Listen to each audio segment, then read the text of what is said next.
The Middle East is once again at the center of global tension. Explosions in Tehran, missiles over Israel, and rising fears of a wider regional war. The skies over the Middle East, filled with the trails of missiles explosions, have rocked ancient cities, bringing a new and dangerous crisis to the region. The people of Tehran, Tel Aviv, live under the shadow of this escalating conflict. Fear has become a constant companion for millions. The sounds of air raid sirens and distant booms are now a part of daily life. This is a story of how a long simmering rivalry has erupted into open warfare, threatening to draw in nations from around the globe, create instability on a massive scale. This essay will explain the series of events that led to this moment. It will break down the complex situation into clear and simple terms. The goal is to provide a factual and neutral account of what has happened. Understanding these events is crucial. It helps us grasp the gravity of the situation and the potential consequences for the entire world, not just for those living directly in the line of fire. The world is watching with great concern. Armies on high alert, air forces on high alert. Navies patrol strategic waterways that are vital to the global economy. Diplomats are working behind the scenes, desperately trying to find a path to de-escalation. But with every new strike, that path becomes more difficult to find. The cycle of attack and counterattack has taken on a life of its own. This is a pivotal moment for the Middle East, and its outcome will shape the geopolitical landscape for years to come. The tension is not new. It has been building for many years. However, the recent events represent a significant and alarming departure from the past. Previous clashes were often fought through proxies or in the shadows. Now, the conflict is direct, open, and incredibly destructive. Every conflict has a flashpoint. This one began with an unprecedented military operation. The tension had been growing for years. Smaller strikes in 2024, the 12-day war of 2025. Finally, it boiled over. On February 28, 2026, the United States and Israel launched a joint military mission. Codenamed Epic Fury by the Pentagon, Roaring Lion by Israel. It wasn't aimed only at hardware or nuclear sites. Its primary target was the heart of the Iranian regime, its leadership. The central event was an airstrike on the Tehran compound of Ayatollah Ali Khamenei. US and Israeli reports say the strike was successful. It resulted in the death of Iran's supreme leader. The act was the most significant escalation yet. The killing of a head of state sent shockwaves worldwide. It changed the rules of engagement and set the stage for massive immediate retaliation from a wounded Iran. Strikes were widespread and precise, targeting senior officials, high-ranking leaders in the Islamic Revolutionary Guard Corps. Iran's response was swift. Iran's response was massive. Iran's response was multifaceted. It was not a single, symbolic strike. It was a sustained and widespread campaign of retaliation.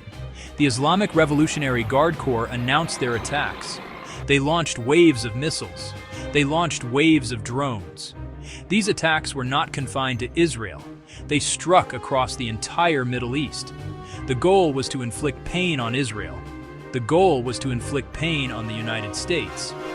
The primary targets: Israeli military facilities and American military bases. Iran said it struck at least 27 bases hosting U.S. troops. The skies over the region became a battlefield. Air defenses worked overtime to intercept incoming drones and missiles. But the volume was so high that some attacks got through, causing casualties on the ground. The conflict did not remain contained for long. The very nature of Iran's retaliation ensured it would spill across borders. It dragged other nations into the fray. The reason is simple. American military forces are not isolated.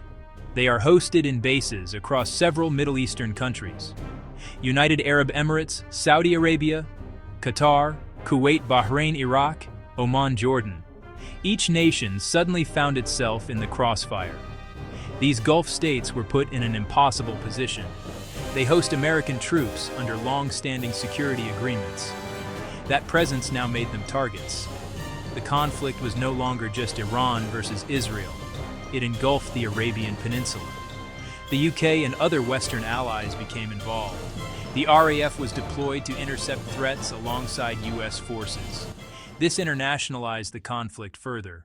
Beyond the military maneuvers, this conflict has inflicted a severe human cost and an economic cost.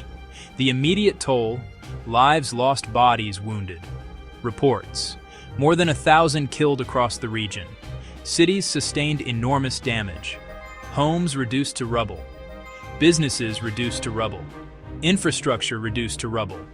For ordinary people, terror, displacement. Families forced to flee their homes, becoming refugees in their own countries, seeking safety from airstrikes and missile barrages. After news of Khamenei's death, Iranians poured into the streets. Some celebrated. Security forces deployed. Forces reportedly opened fire on celebrants. Brutal crackdown. The human tragedy compounded on an immense scale. Economic consequences ripple globally. Middle East, hub for international travel and for commerce. Much of that brought to a standstill. Airlines cancel flights through regional hubs. Hundreds of thousands of travelers stranded. Business disrupted. Tourism disrupted. Skies now a conflict zone. Flight diversions increasing time and cost between Europe and Asia. Global energy impact. Iran's attacks target oil infrastructure. Strikes on vessels. Strait of Hormuz. About 20% of the world's oil passes through. Disruption sends shockwaves through the global economy. Threat to oil tankers. Threat to production facilities. Oil prices rising. Risk of fueling inflation. As of today, March 8, 2026, the future of the Middle East hangs in the balance. No one can say for certain what will come next. The situation is incredibly volatile, and the path forward is fraught with peril. One possibility is that the conflict could continue to escalate.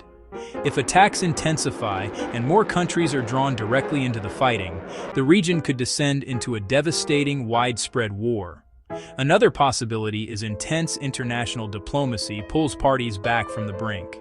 The best hope lies in a concerted and urgent push for diplomacy. Calm heads must prevail.